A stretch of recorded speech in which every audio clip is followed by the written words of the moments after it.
নামাজ শুরু করার আগে যদি ছোট্ট একটা আমল করেন, খুব বড় আমল না, ছোট একটা আমল। আল্লাহর নবী একদিন দেখলেন সাহাবাই কেরামের মধ্যে কেউ একজন এমন কিছু নামাজের আগে শুরু করার আগে পড়েছে, নবীজি দেখলেন ৭ আকাশ খুলে দিয়ে আল্লাহ রাব্বুল আলামিন অজর ধারায় রহমতগুলা নাজিল করে দিয়েছে। সুবহানাল্লাহ।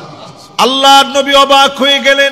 নামাজের সালাম ফিরিয়ে নবীজি বললেন, তোমাদের ভিতরে কে এমন আছে, এমন কিছু নামাজের ভিতরে তুমি পড়েছ আল্লাহ পাক তোমার জন্য ৭ আকাশের দুয়ার খুলে অজর ধারায় রহমত নাজিল করে দিয়েছে। কেউ হাত তুলে না।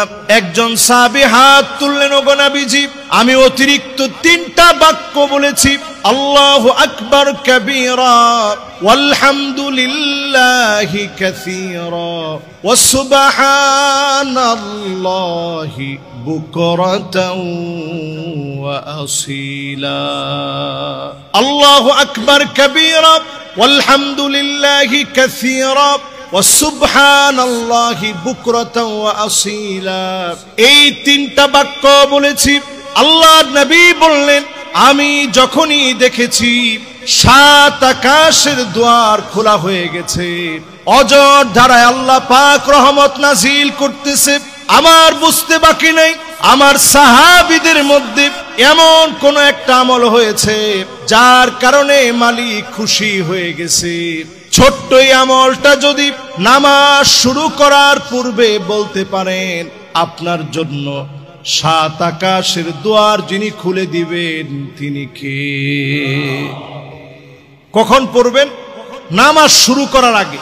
ইমাম সাহেব তেলাওয়াত করতেছেন, আপনি এসে দাঁড়িয়েছেন, মনে মনে ছোট্ট করে পড়ে ফেলেন, আল্লাহু আকবার কাবীরা ওয়ালহামদুলিল্লাহি কাসীরা ওয়া সুবহানাল্লাহি বুকরাতাও ওয়া আসীলা। সহজ না কঠিন? আমি একটু চুপ থাকি, আপনারা বলেন তো দেখি ১ নাম্বারটা কি?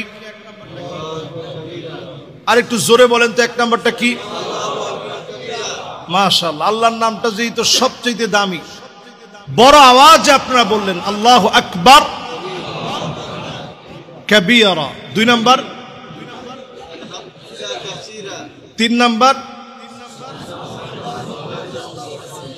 মাশাআল্লাহ ওয়া সুবহানাল্লাহি বুকরাতাও ওয়া আসীলা।